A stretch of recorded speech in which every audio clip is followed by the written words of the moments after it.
Hello friends, so I am just getting home.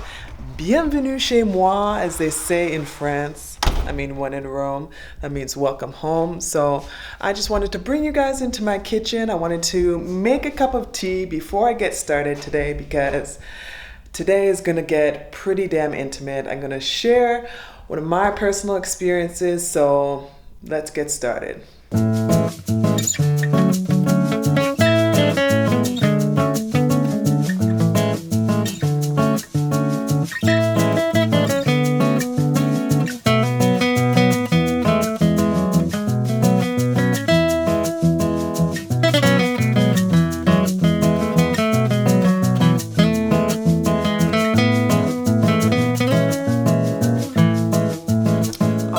So we are good to go. I have my tea and now I am ready to spill it because today's topic is anxiety.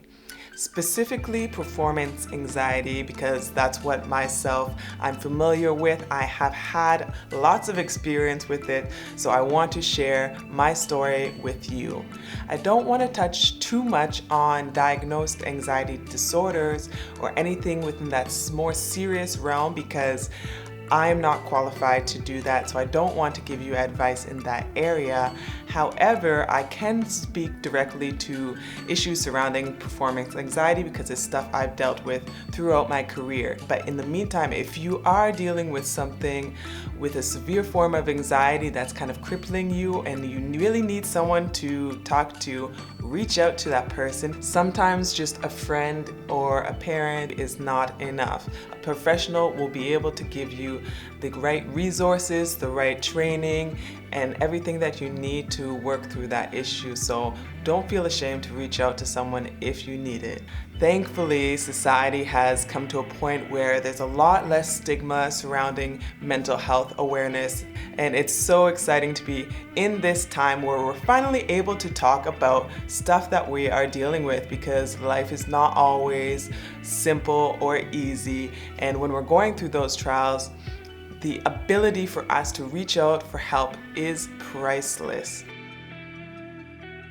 All right, so here we are. The impetus or the starting point of my performance anxiety was when I was seriously injured in the course of my career. Now, it was my second year overseas. I was playing in Istanbul, Turkey. Great city, having a good time. Started the season off pretty decent, actually. And one day at practice, we were practicing, and I was body slammed by my teammate. And it came out of the blue. I didn't see it coming. She slammed me from my side, right on my back, my side, and it totally threw my entire body out of whack. Even years later, I didn't realize the extent of the damage that was done. To be honest, I don't even remember the rest of that day or what I did immediately after the hit. Did I sit down? Did I take a break? I have no idea, but I know from that point forward, I continuously had a shooting pain through my leg from my back hip area, my sciatic nerve, down the length of my leg. I could not sit without pain. I couldn't stand without pain. I couldn't lie down without pain. And I was in a place where I did not have a physio with my team. We had a masseuse, but that wasn't really going to help me out in that certain situation. And like I said, it was my second year overseas. I didn't speak the language. I didn't really have a lot of contacts back home. I wasn't sure who to talk to, so I was pretty much dealing with it by myself. Years later, I would discover through my own research and through some images and with some doctors that I was actually dealing at that time with a bulging disc. So normally the prescription at times like those is to take time off, don't do any major physical activity, especially nothing with hitting. But I didn't really have that option in mind, and I didn't even know what I was dealing with. So I continued to play with this injury even though I wasn't sleeping well because I couldn't get comfortable. I started to get stressed because I was in pain all the time and I didn't know who I should reach out to. And then the icing on the cake is that I started to play poorly. That connection between the body and mind is really important and almost sacred, I would say, because my body was fighting hard to heal itself, but it was really perpetually terrified of taking another hit. But I didn't even recognize that on a conscious level. I was just pushing and pushing and pushing, putting my body in harm's way day after day, so that trust deteriorated, I guess you would say, between my mind and my body, because I didn't take that time to address what the issue was. So that bodily stress came out on a mental level as well, and I started playing like I was feeling inside: hesitant, stressed, doubtful. And as any athlete can tell you, playing in a constant state of stress is not exactly conducive to excellent play. So I was trying to struggle through this intense pain that I was in and trying to kind of cover it up by pretending like everything was okay, but it was not. It's tough when your doubts are confirmed. I'll explain that a little bit. Sometimes everything can all be in your head and you can make something up. You feel like you're not playing well, but really you're playing fine. But at that point, I wasn't playing fine. I wasn't playing good enough to be at the level or with the team that I was at. And I knew that, so I couldn't lie to myself. But the difference was that I wasn't playing well enough because I physically wasn't able to.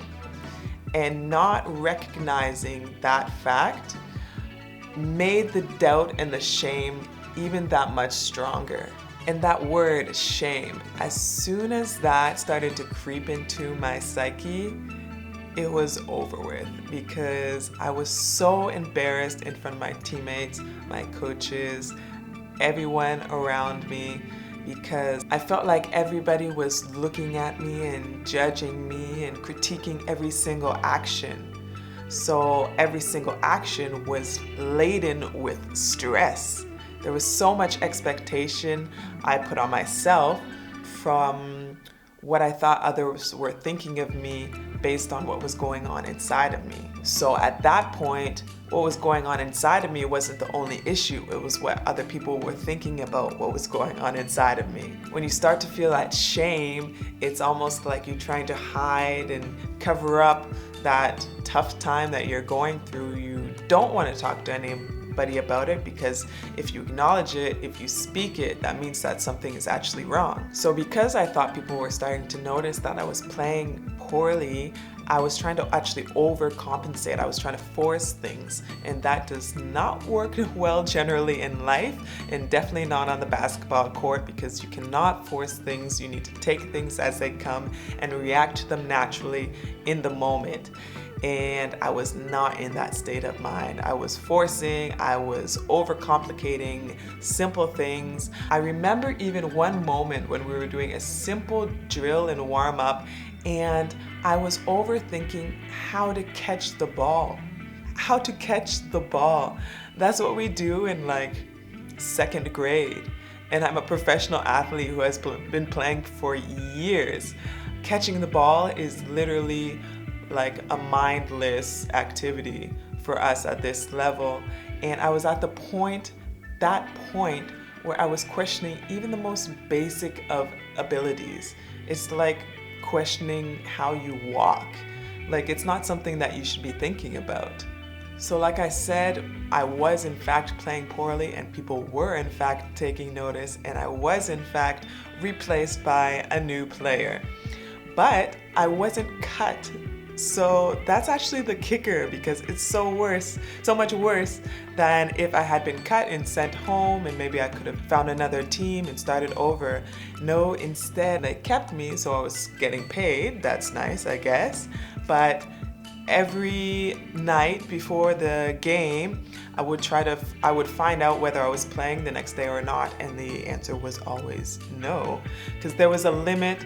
You could only have 4 foreigners on the team, the rest were Turkish, and we had 5 foreigners. So I was always the one who was sitting out on the sidelines, not participating in the game. So I was still able to practice, but I wasn't able to play. And that is a huge ego hit, 100%. So how did I respond? I would like to say that I responded in a very mature way, that I did some breathing exercises, found my mindful plays, talked with friends and confidants, but that is not what I did.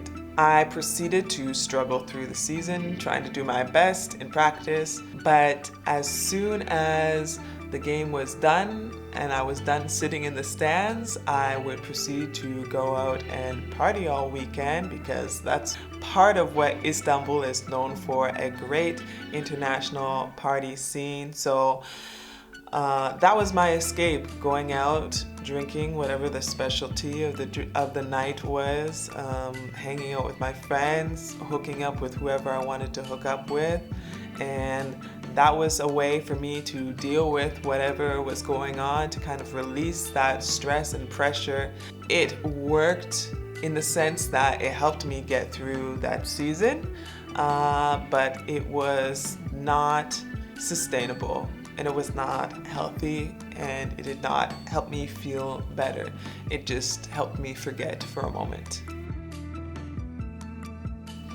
And you know what's the crazy part about all this? I didn't even realize until years later about that connection between the physical and the mental. I thought I was just not strong enough mentally, or not a good enough basketball player, that I wasn't meant to be there. I didn't make the connection between being physically in pain and how that played such a huge role in starting that whole doubting process.